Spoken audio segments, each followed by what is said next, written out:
오늘 그 2항 사람 창조인데요. 특별히 그 하나님의 형상에 대해서 깊이 좀 생각해 보도록 하겠습니다. 우리 같이 한번 우리 신앙 고백문 2항 같이 읽어보도록 하겠습니다. 하나님께서 다른 모든 피조물들을 창조하신 후 사람을 남자와 여자로 지으셨는데 이성을 가진 분멸의 영혼들로 지으셨다. 그들에게는 하나님의 형상을 따라 지식과 의와 참된 거룩함이 주어졌으며 그 심령에 새겨진 하나님의 율법을 실행할 능력도 부여되었다. 그런데 그들은 변할 수 있는 자유의지에 의해 범죄의 가능성 아래 있었다. 그들은 자신의 심령에 새겨진 율법 외에 선악을 알게 하는 나무의 열매를 따먹지 말라는 명령을 받았는데 그들이 그것을 지키는 동안에는 하나님과 교통하는 축복을 누렸으며 또한 피조물들을 다스렸다.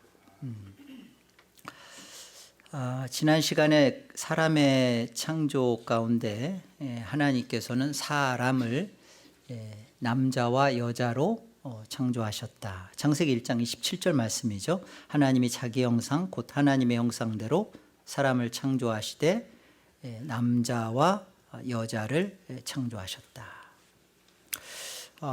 그리고 이 사람을 하나님의 형상대로 창조하셨다는 겁니다.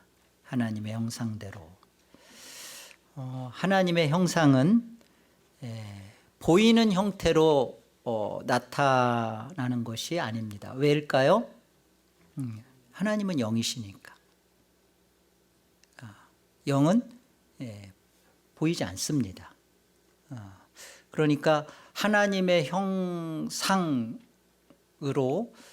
사람을 창조하셨다 할 때 이게 보이는 부분이 아니구나. 그래서 여기 창세기 1장 26절 우리 같이 한번 읽어볼까요?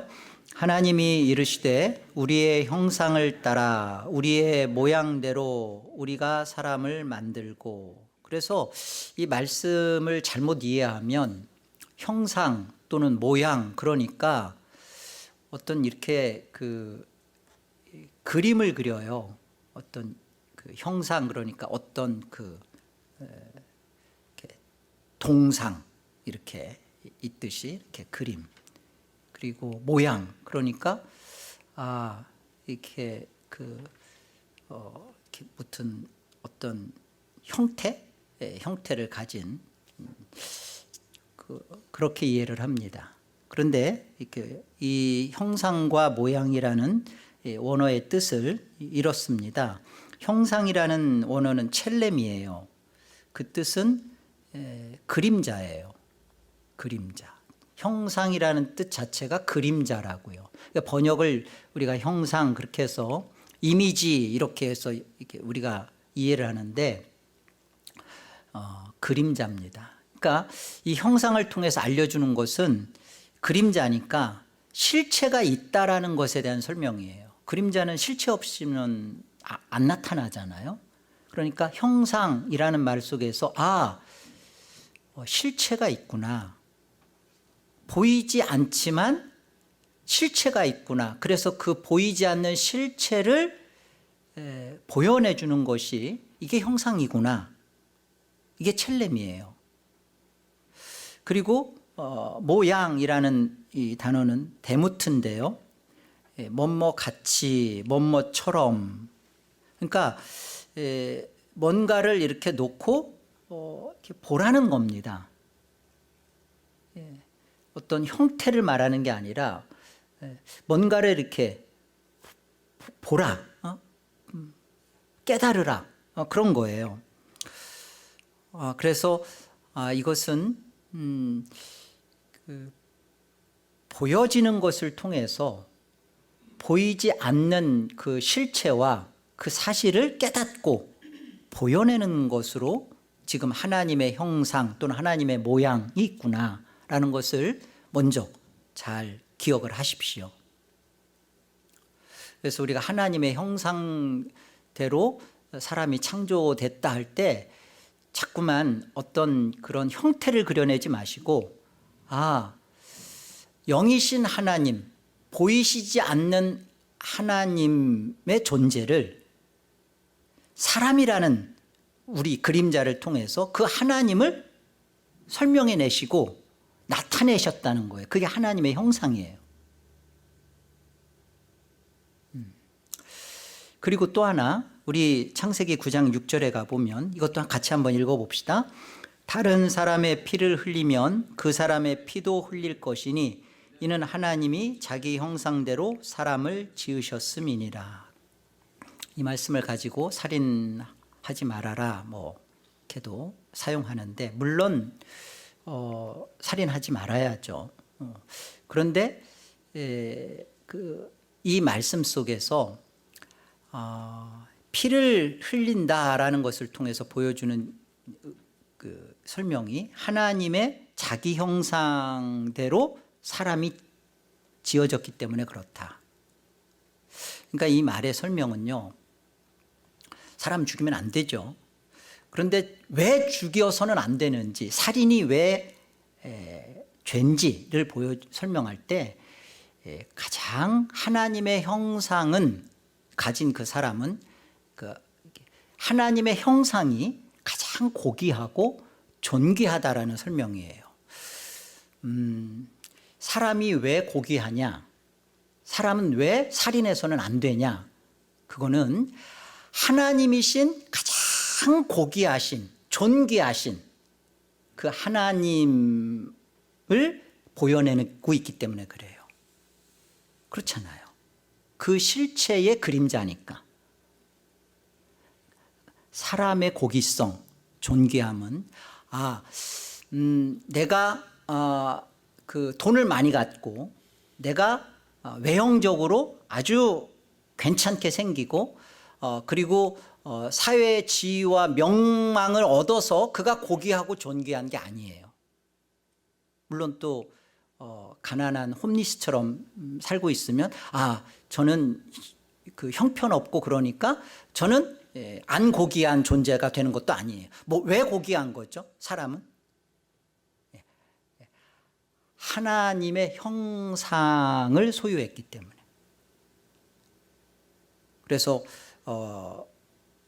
우리는 함부로 사람을 낮추거나 또 그 사람의 어떠한 가지고 있는 외형적인 거 가지고 그 사람을 높이거나, 높여야 되는 이유는 딱 하나죠. 하나님의 형상의 소유자다.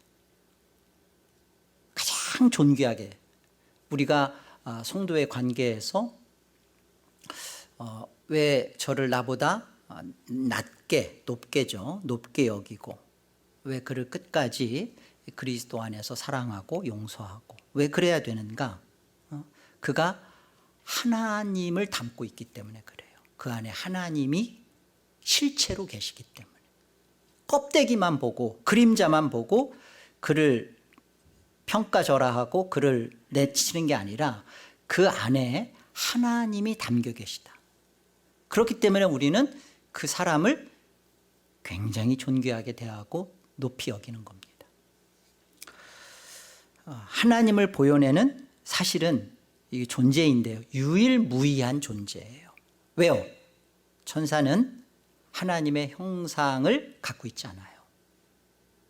유일무이한 존재입니다. 자, 우리가 뒤에 가서 좀 더 살펴볼 거예요.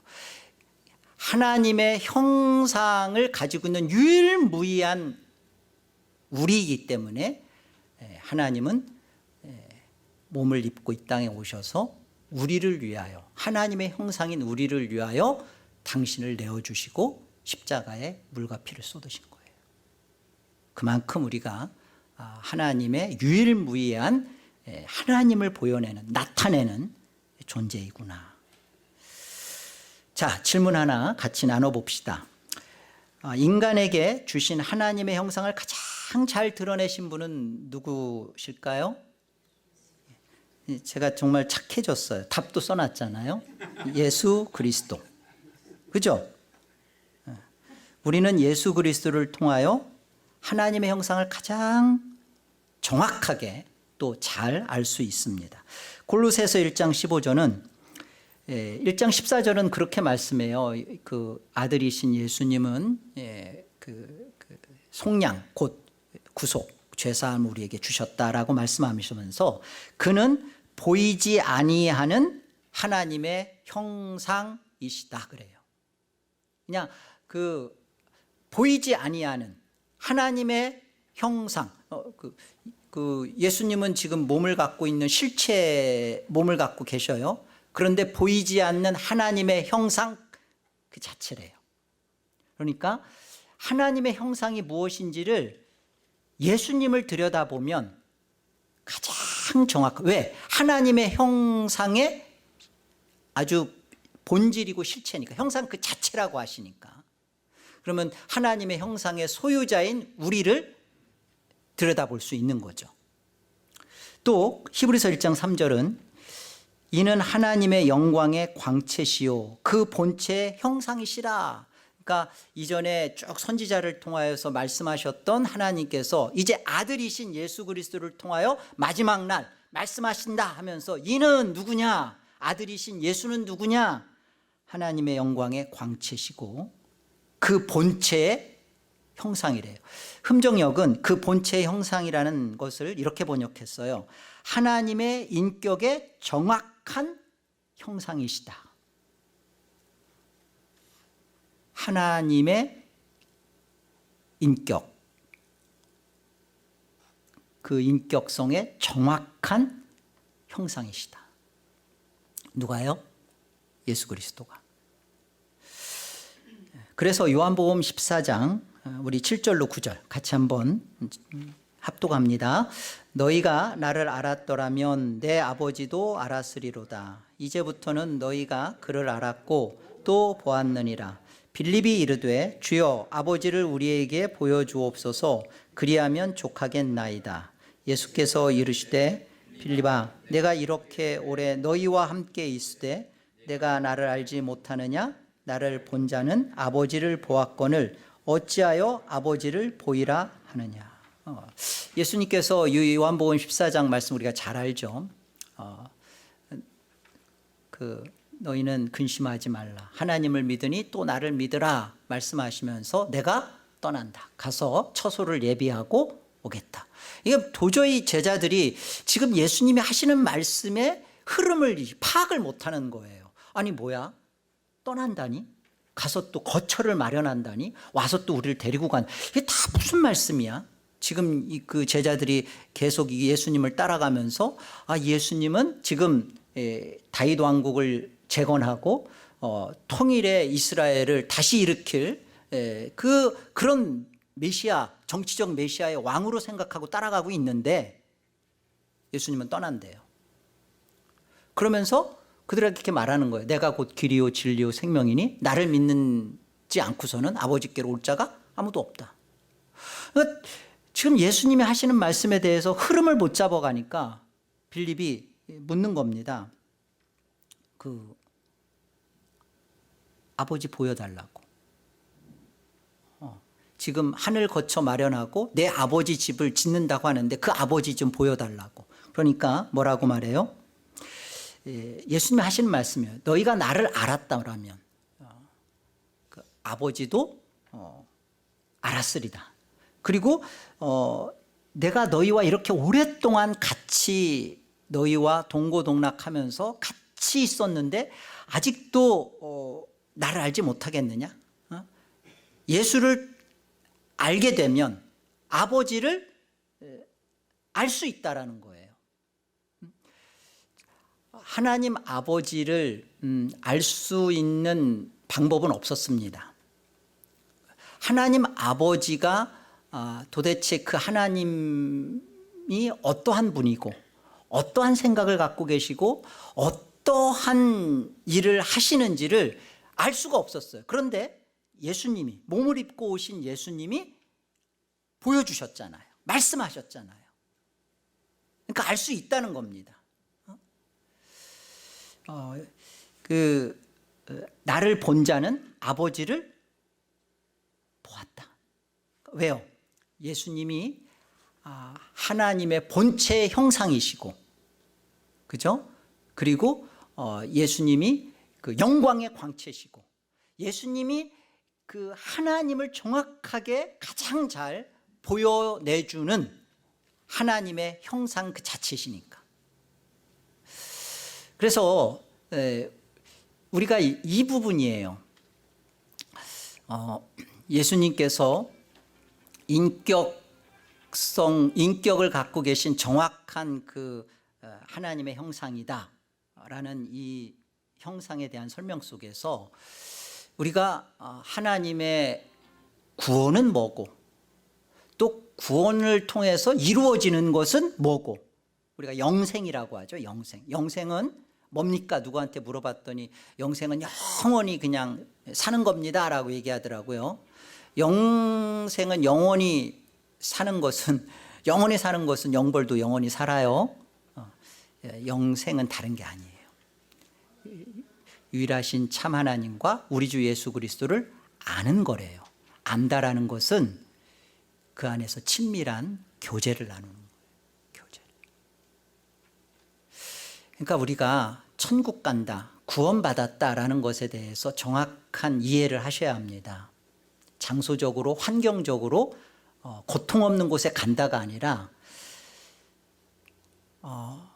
예수님이 하나님이신데, 성자 하나님이신데 그분이 왜 이 땅에 오셨나? 그가 왜 십자가에 자기 몸을 내놓으셨나? 이유가 있어요. 왜 그래요? 왜? 그리고 이 땅에서 왜 예수님은 아버지의 사랑의 계명을 다 지키셨나? 이유가 있어요.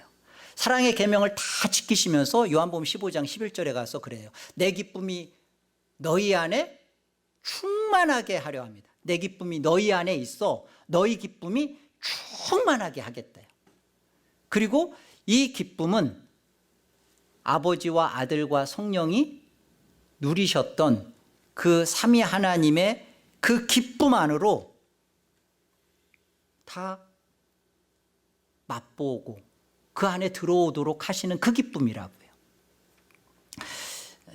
우리가 그 사람의 사람다움, 나의 나다움은 도대체 뭘까?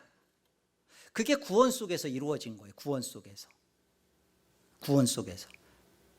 그 구원은 어떤 것이냐? 예수님의 이 땅에 오시면서 우리에게 주신 그 기쁨. 가장 예수님이 만족하시고 배부르셨던 그 즐거움.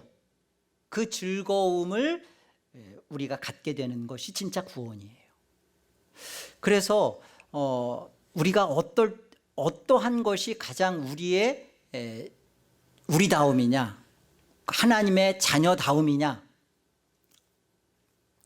하나님의 형상 그 자체이신 예수 그리스도처럼 그 예수 그리스도가 아버지의 말씀에 순종하시고 아버지의 뜻을 이루시는 것에 즐거워하셨던 것처럼 하나님의 형상인 사람인 우리가 하나님의 말씀을 따라 살 때, 이때 가장 행복하다고요.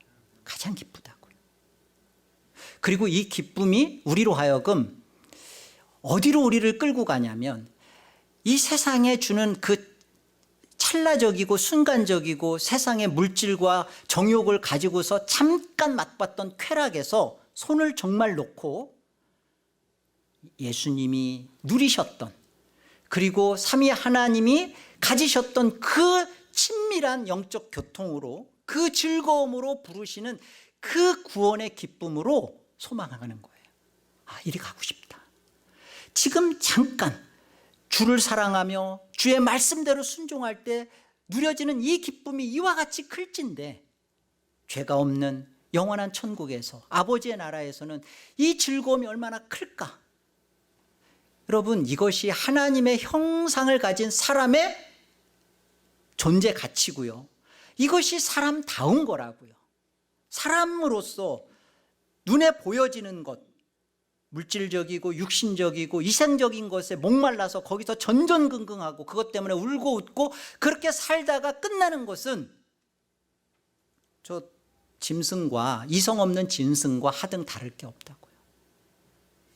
하나님이 사람을 남자와 여자로 창조하셨다. 그리고 하나님께서는 사람을 하나님의 형상대로 사람을 창조하셨다. 그 하나님의 형상은 이 기쁨이 있는 거구나. 그리고 이렇게 예수님처럼 하나님을 사랑하고 위할 때 이때 하나님의 형상이라는 그 존재 가치가 있는 거구나. 이것이 저와 여러분의 가치입니다. 그리고 보세요. 조금 이제 넘기셔서 그렇다면 하나님의 형상이란 무엇인가라는 설명이에요. 하나님의 형상이란 한마디로 하나님의 속성을 의미합니다. 자, 두 번째 질문이요. 인간은 하나님의 형상 중 어떠한 부분이 닮았는가? 하나님의 속성이라고 했잖아요. 그렇다면 하나님의 형상으로 창조받은 그 인간은 어떠한 부분이 그 하나님과 닮아 있는가? 하나님의 형상이니까 실체이신 하나님을 담아내고 있으니까 그림자니까요. 먼저 하나님의 비공유적 속성과 공유적 속성이 있습니다. 하나님의 비공유적 속성은요, 자존성, 불변성, 무한성. 이 무한성 안에는 완전성, 영원성, 광대성, 또 단일성. 이 단일성 안에 그 유일성 또는 이걸 독특성이라고 합니다. 그리고 단순성. 이런 부분들이 하나님의 비공유적 속성이에요. 이런 비공유적 속성에 사실은 이거 구분하기 어려워요. 이 모습의 인간이 사실은 보겠지만 그 불변성, 여러분 불변성이 인간에게 있죠. 그 육체로는 불변하지 않아요. 그러나 영혼은 불변하잖아요. 그 존 스토트 목사가 이 부분에서 잘못 이해를 했는데, 하나님은 지옥을 두셨나? 사랑의 하나님이 어떻게 지옥을 만드셨고, 그리고 그 100년도 안 되는 인생 속에서 지은 죄를 영원히 불변하게 고통을 주실 수 있나? 그래서 그 영혼 소멸설 또는 멸절설 이런 것들을 주장했다고요. 그렇지 않습니다. 영혼은 불변합니다. 뒤에서 좀 더 확인할 거예요. 그러나 이런 부분들, 그리고 단순성 같은 부분도 인격 안에 있는 우리 안에 그런 그 단순성 같은, 우리 복합체 아니거든요. 그 영혼이 가지고 있는 것들이. 그 단순성. 그러니까 이걸 하나님의 비공유적 속성 이렇게 나눴지만 이 안에 정말 그 닮은 모습이에요. 하나님의 형상 속에서 인간이 담고 있는 모습. 그러나 그런 것에 있어서 하나님과 같이 무한성, 영원성, 완전성 이런 것들을 우리가 갖고 있지 못하죠. 그러나 이런 부분들에서는 비공유적 속성, 그러나 담고 있는 어떤 하나님의 형상의 그런 모습들이 있다라는 설명이고요. 하나님의 공유적 속성은 훨씬 더 우리 안에 담고 있는 모습이 많죠. 영성, 지성 안에는 지식, 지혜, 진실성, 도덕성, 인자, 사랑, 긍휼, 거룩, 오래 참음 이런 것들 있잖아요. 선한, 능력성, 어떤 창조성도 있잖아요. 우리의 어떤 놀라운 것들을 창조하고 모방을 넘어서서 뭔가를 자꾸 창조하고, 예술성, 그리고 통치력 이런 것들. 자, 그렇다면 조금만 더 인간에게 주신 하나님의 형상은 무엇인가? 이렇게 하나님의 비공유적 속성과 공유적 속성으로 이렇게 우리 안에 닮은 모습들이 이렇게 있다고 하는데, 구체적으로 인간에게 주신 하나님의 형상에 대해서 한번 살펴봅시다. 첫 번째가 불변성이에요. 같이 한번 읽어봅시다. 함께요. 영혼은 제1원인으로부터는 불변하지 않으나 제2원인으로부터는 불변하다. 그러나 육신은 불변하지 않다. 제1원인이라는 것은 성삼위 하나님입니다. 하나님으로부터는 우리가 불변하지 않죠. 그러니까 우리의 불변은 하나님으로부터 제1원인으로부터는 우리가 불변할 수 없어요. 왜? 하나님은 제1원인자이시고 불변하시죠. 그러니까 우리는 피조된 창조 작품이잖아요. 그 하나님이 우리에게 하나님의 입김, 하나님의 호흡, 하나님의 영혼을 주시고 하나님의 형상으로 만드셔서 우리 안에 영혼을 불변하게 하신 거죠. 그러나 육체는 불변하지 않습니다. 그런 부분에서 불변성인 거예요. 이게 하나님의 형상을 우리가 이렇게 가지고 있는 모습이고요. 두 번째가 단순성. 인간의 영혼도 하나님의 단순하심과 같이 단순합니다. 복합체가 아닙니다. 갈라디아서 5장 22절에 보면 성령의 9가지 열매가 나오죠. 9가지 열매 말할 수 있는 분, 다 같이 말해볼까요? 사랑, 희락, 화평, 오래 참음, 자비, 양성, 충성, 온유, 절제. 그런데 이게 단수예요. 이 성령의 열매라고 할 때 이 열매가 단수입니다. 단순성을 이제 이게 굉장히 참 하나님의 단순성이 너무너무 중요한 교리거든요. 그래서 단순성을 바르게 이해해야 하나님은 공의와 사랑이 만족되셔야만 하시는 분이다. 그러니까 이 한 인격 안에 사랑, 자비, 거룩, 오래 참음, 이 모든 것들이 그냥 다 복합적으로 다 있어서 하나님이 꺼내고 싶을 때 사랑 꺼내고, 어떤 때는 공의 꺼내고, 어떤 때는 거룩 꺼내고, 어떤 때는 불쌍히 여기는 은혜 꺼내고, 이런 게 아닌 거예요. 하나님은 100% 거룩하시다. 하나님은 100% 자비하시다. 이런 거예요. 하나님은 또한 100% 긍휼로우시다. 하나님은 또한 100% 의로우시다. 이 부분에서 가장 완벽하게 하나님의 하나님다우심이 드러나는 게 십자가라고요. 정확하게 죄에 대해서는 하나님은 공의로우시고, 그리고 하나님이 그 죄에 대해서는 하나님의 영원한 진노를 딱 내세우시고, 그리고 또한 그 죄인에 대하여 죄의 대가를 요구하시고 치른 다음에 십자가로 완전하게 죄가 없는 자로 더 이상 죄를 묻지도 않고 죄에 대해서 한 번도 지지도 않은 자처럼 하나님은 그를 의롭다 받으시고 사랑하시고, 이게 단순성이에요. 굉장히 놀라운 거죠. 그러니까 우리 안에 우리도 이렇게 단순성과 같은 성령의 열매를 단수로 이렇게 갖고 있다라는 겁니다. 우리 안에 막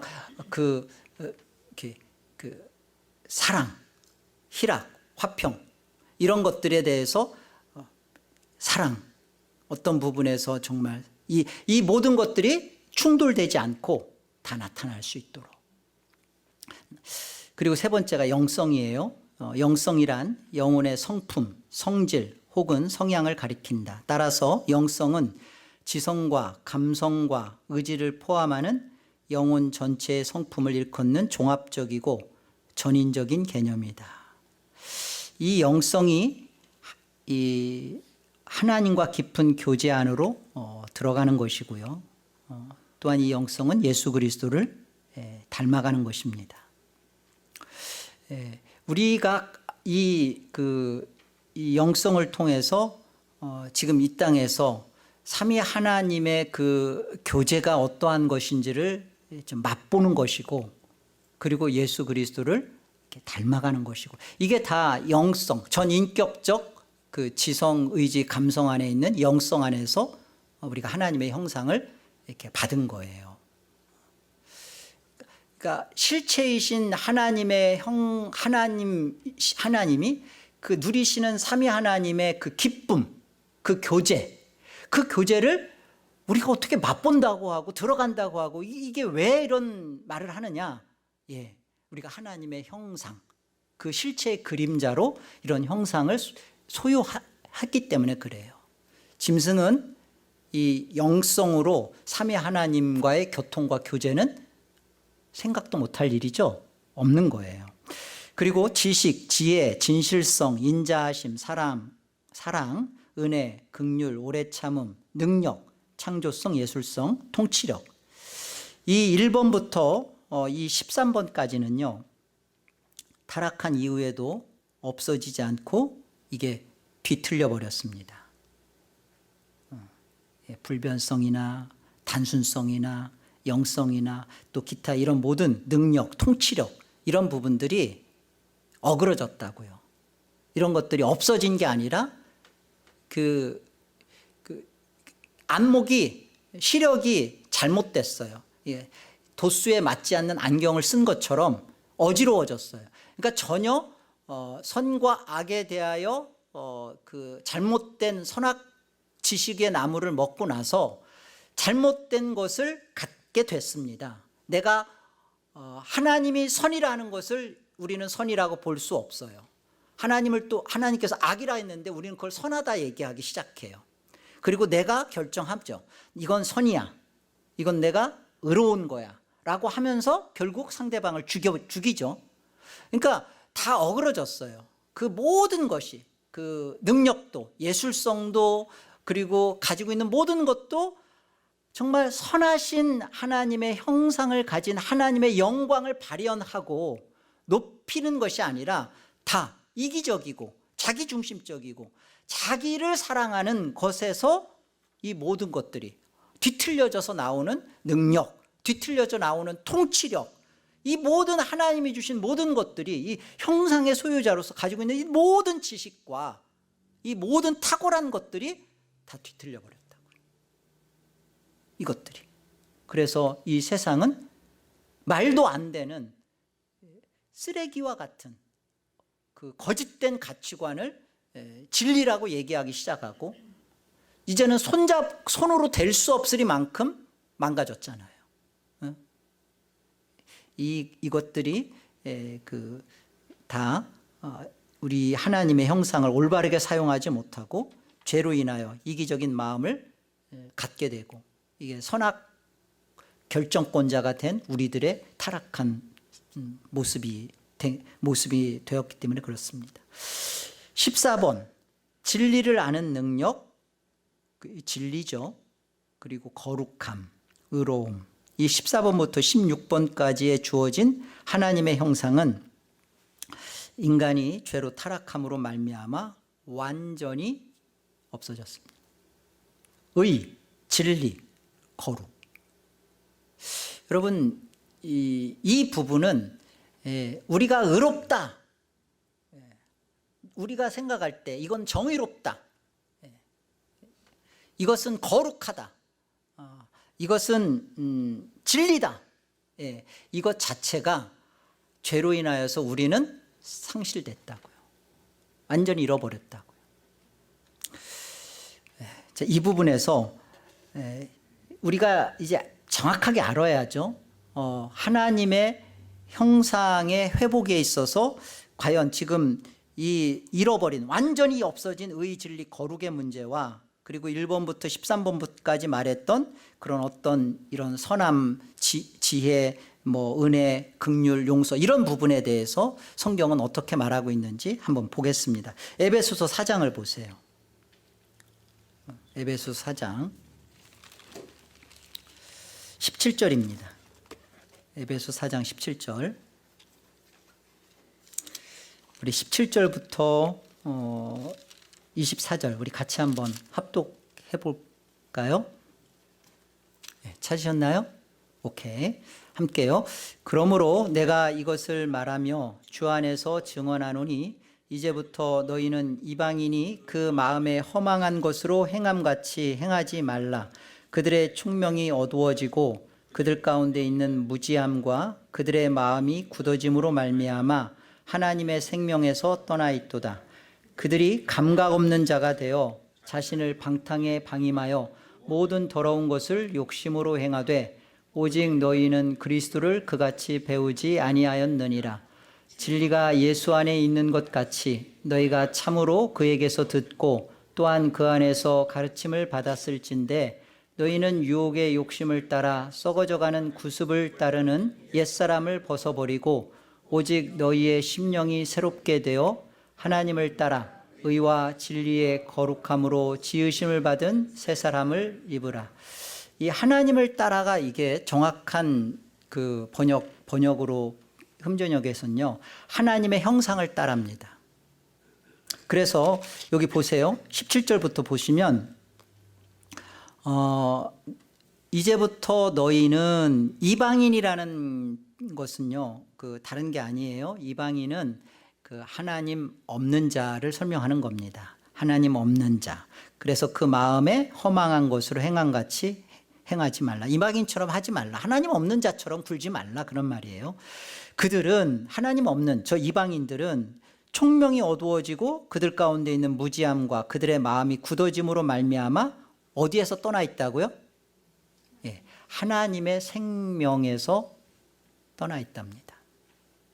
이게 중요한 거죠. 하나님의 생명이 없는 거예요. 그래서 하나님의 생명이 없기 때문에 죽은 자입니다. 그래서 여기 그러잖아요. 그들은 감각 없는 자가 돼요. 그러니까 하나님에 대하여 감각이 없다는 게 그런 거잖아요. 갑각류 껍데기에다 긁어도 느낌을 못 느끼듯이 신경이 없으니까 죽은 거니까 세포가. 그래서 감각이 없다라는 것은 하나님의 생명이 없기에 느끼지 못하는 거예요. 뭐를? 의와 진리와 거룩이라는 것을. 나름대로 이게 의이겠거니 이게 진리이겠거니, 예? 이것이 뭐 해탈이고 이것이 그 뭐 팔정도고 이것이 거룩이겠거니 하는데 하나님의 생명에서 떠나 있어요. 아무리 주장해도 그것은 하나님 창조하신 하나님의 형상대로 사람을 창조하시면서 주셨던 하나님의 형상에서 상실된 거라고요. 감각이 없는 자가 되어 그래서 자신을 방탕에 방임하고 모든 더러운 것을 욕심. 그러니까 그 결정이 잘못된 거예요. 판단이 다 틀려먹은 거죠. 정말 그냥 똥통에 빠져가지고 그 똥통에서 세수하는 꼴이에요. 똥물로. 완전히 그렇게 된 상태입니다. 그런데 보세요. 20절. 오직 너희는 그리스도를 그같이 배우지 아니하였느라. 자, 그리스도 지금 에베소서 1장부터 3장까지 그리스도 안에서 하나님이 하신 구원을 설명해 준 거예요. 교리로. 그리고서 지금 얘기하는 겁니다. 너희는 그리스도를 어떻게 배웠느냐. 자, 그리스도는 진리다. 21절. 진리가 예수 안에 있는 것 같이 너희가 참으로 그에게서 듣고 또한 그 안에서 가르침을 받았을진데 너희는 유혹의 욕심을 따라 썩어가는 구습을 따르는 옛사람을 벗어버리고 진리이신 예수 그리스도 안에서 너희의 심령이 새롭게 되어 24절이죠. 다 같이 하나님을 따라 의와 진리의 거룩함으로 지으심을 받은 새 사람을 입으라. 진리, 의, 거룩함, 하나님의 형상으로. 이것이 우리 예수 그리스도 안에서 구속받은 자에게서만 벌어지는 이방인, 저 하나님 없는 자, 감각 잃어버린 자, 하나님의 생명에서 떠난 자는 모르죠. 그러나 우리가 예수 그리스도를 배웁니다. 예수 그리스도를 배워서 그 진리 안에서 하나님의 형상 속에서 우리한테 주셨던 의가 뭔지, 진리가 뭔지, 거룩이 뭔지를 비로소 우리는 배우고 심령이 새롭게 되어 하나님의 형상을 따라 그 형상이 회복되어서 의와 진리와 거룩의 삶을 비로소 우리는 살 수 있게 됐다는 겁니다. 이걸 배우는 거예요. 교회에 와서 나는 구원받았다고 생각하는데 왜 자꾸만 교회에 와서 말씀을 듣고 배우고 또 교리를 이렇게 우리는 끊임없이 들어야 되는가? 왜 이렇게 배우는가? 진리 안에서, 진리로 예수 안에서 우리는 이 하나님의 잃어버렸던, 완전히 상실했던 형상을 회복받았으니까. 의와 진리와 거룩이 무엇인지를 우리는 이제 새 사람을 입고 이걸 살아갈 수 있는 존재로 회복되었으니까. 중요한 문제죠. 저 감각 없는 자들은요, 이미 죽어있는 자들은 여전히 교회 와서 똑같은 말을 할 거예요. 진리이신 예수, 그 예수를 믿는다는 것으로 의가 뭔지 거룩이 뭔지 진리가 뭔지 관심이 없어요. 하나님의 형상으로 만들어진 이 놀라운 축복이 하나님의 기쁨 안에 들어가서 하나님으로 인하여 즐거워한다는 것이 도대체 무엇인지에 대하여 느낀 적도 없어요. 예수를 그렇게 오래 믿는다고 하고 교회를 그렇게 다니고 예배를 한다고 그렇게 많이 했는데 삼위 하나님의 기쁨의 어떠함, 그 영광의 그 아름다우심을 맛본 적이 없어요. 관심도 없어요. 하나님의 생명에서 떠나 있는 겁니다. 감각이 죽은 겁니다. 이 부분에서 우리는 예수 그리스도로 인하여서 그 진리 안에서 내가 예수가 필요한 죄인이구나, 그리고 예수가 십자가에 죽어서 내 안에서 다시 벌어지는 일이 이런 일이구나, 의와 진리와 거룩이 벌어지고 있구나, 이걸 통하여 우리가 하늘을 사는 거죠. 하늘을 정말 사는 거죠. 이게 중요한 문제예요. 그리고 또 하나, 이제 우리 안에서 뒤틀리고 어그러진 그 하나님의 그 어그러진 형상, 이 형상이 회복되어지는 일을 25절부터 설명하고 있습니다. 25절로 32절 우리 같이 읽으면 이해할 수 있어요. 한번 같이 읽어보겠습니다. 그런즉 거짓을 버리고 각각 그 이웃과 더불어 참된 것을 말하라. 이는 우리가 서로 지체가 됨이라. 분을 내어도 죄를 짓지 말며 해가 지도록 분을 품지 말고 마귀에게 틈을 주지 말라. 도둑질하는 자는 다시 도둑질하지 말고 돌이켜 가난한 자에게 구제할 수 있도록 자기 손으로 수고하여 선한 일을 하라. 무릇 더러운 말은 너희 입밖에도 내지 말고 오직 덕을 세우는 데 소용되는 대로 선한 말을 하여 듣는 자들에게 은혜를 끼치게 하라. 하나님의 성령을 근심하게 하지 말라. 그 안에서 너희가 구원의 날까지 인치심을 받았느니라. 너희는 모든 악독과 노함과 분냄과 떠드는 것과 비방하는 것을 모든 악의와 함께 버리고 서로 친절하게 하며 불쌍히 여기며 서로 용서하기를 하나님이 그리스도 안에서 너희를 용서함신 같이 하라. 이런 부분에서 우리가 이 뒤틀려진 하나님의 형상이 회복받아야 하는 겁니다. 내가 용서할 수 없는 자에 대하여 왜 용서를 못하나? 우린 다 내 안에서 이렇게 그 용서를 받아줄 자신의 근거를 마련하고 있잖아요. 내가 용서를 안 할 마음은 아니야. 용서를 할 거야. 그런데 기준이 있잖아요. 적어도 상대가 자기 잘못에 대해서 일말의 양심의 가책이라도 있어야지. 없으면 난 못하겠다. 이것이 뒤틀려 버려진 우리의 하나님의 형상의 모습이에요. 그리스도 안에서 하나님이 너희를 용서하심과 같이 용서하라. 이 부분입니다. 친절을 대하라. 항상 내가 공격받았으니까, 나에게 저 사람이 이 말을 했으니까 나는 그 말에 대하여 나는 이렇게 갚아주리라. 다 하나님의 형상이 어그러진 모습이죠. 이런 부분에서 우리는 회개해야 되고, 이런 부분에서 우리는 예수 그리스도로 구속받았다는 것 안에서 이런 부분, 이거 보면 다 그런 거잖아요. 분노, 도둑질, 그 다음에 악의, 비방, 이런 모든 것들에 대해서 우리가 하나님의 나라에서 영원히 살 자들이니까, 하나님의 형상을 가진 거룩한 하나님의 속성을 닮아내고 있는 자들이니까 요구받는 거예요.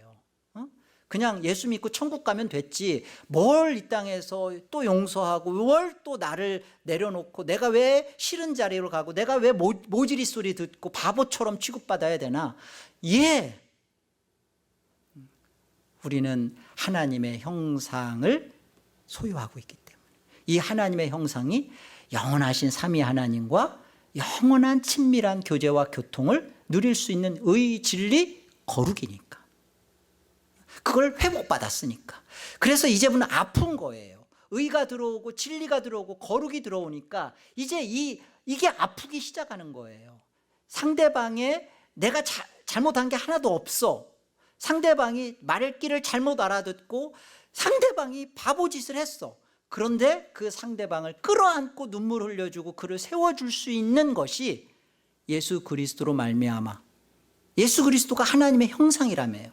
그 그리스도가 아버지여 저들의 죄를 사하여 주옵소서, 저들이 하는 자기들의 짓을 알지 못함입니다 라고 기도하시고 하나님의 뜻대로 죽으시잖아요. 그 자리로 우리가 이 땅에서 이거 하나님 안에서 연습받고 훈련받고 고쳐지고 다듬어지는 거예요. 왜? 살아났으니까. 하나님의 생명에서 떠났던 데서 돌아왔고 하나님에 대한 감각이 되살아났고, 그래서 하나님께 대한 총명이 들어와서 이게 비로소 의와 진리와 거룩이 세워졌으니까 이런 부분에서 아픔이 오기 시작하는 거예요. 마지막 우리 고린도후서 4장 3절로 6절 같이 한번 읽어보겠습니다. 고린도후서 4장 3절로 6절 같이 읽게요. 만일 우리의 복음이 가리었으면 망하는 자들에게 가리워진 것이라. 그중에 이 세상의 신이 믿지 아니하는 자들의 마음을 혼미하게 하여 그리스도의 영광의 복음의 광채가 미치지 못하게 함이니, 그리스도는 하나님의 형상이니라.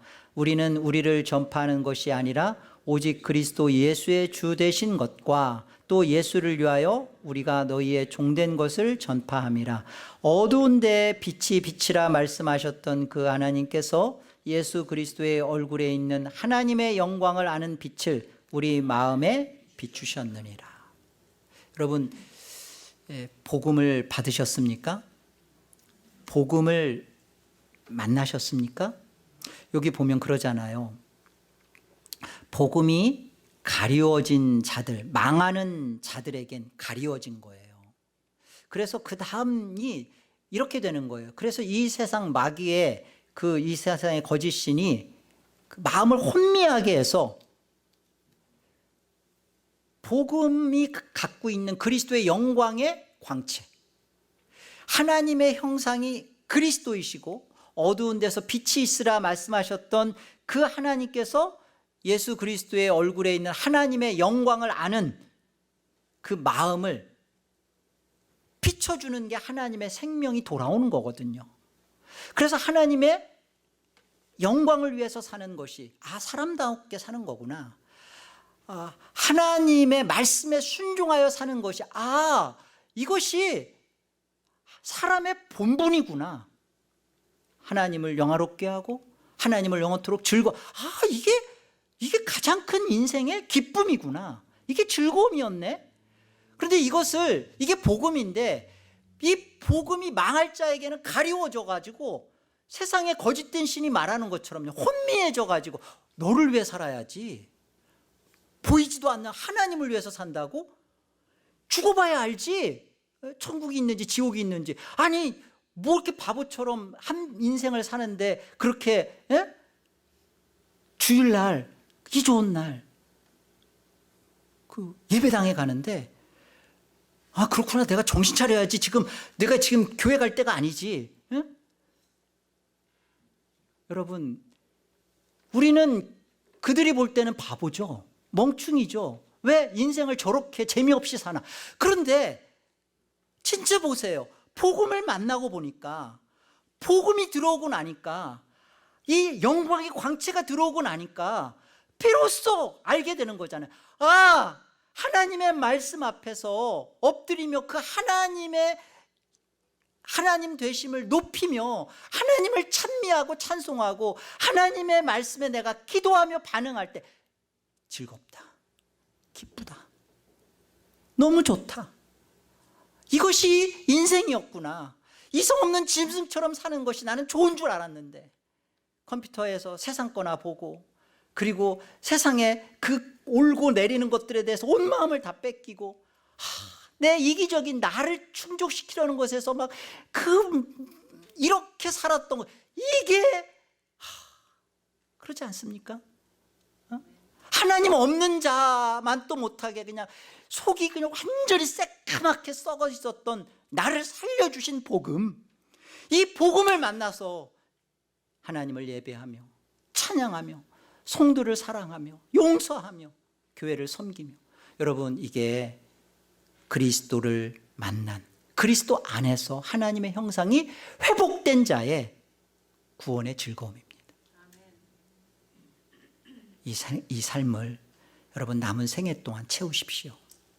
하늘의 기쁨이 어떠한 것인지를 더 많이 맛보고 누리는 것이 하늘의 산소망을 가진 여러분을 충만케 하실 겁니다. 늙어가는 것이 억울하지 않을 겁니다.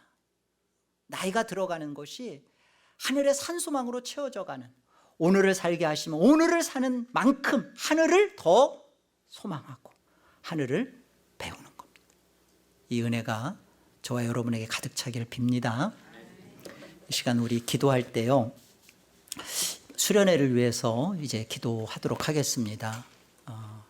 이번 수련회 때 사람들이 물을 겁니다. 복음주의와 개혁주의가 뭐가 다르냐? 복음이 복음이 뭐 다른 설명이냐?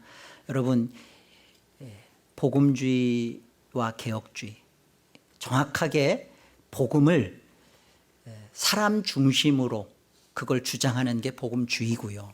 복음을 하나님 중심에, 하나님 영광에 초점을 맞추고 하는 것이 개혁주의예요.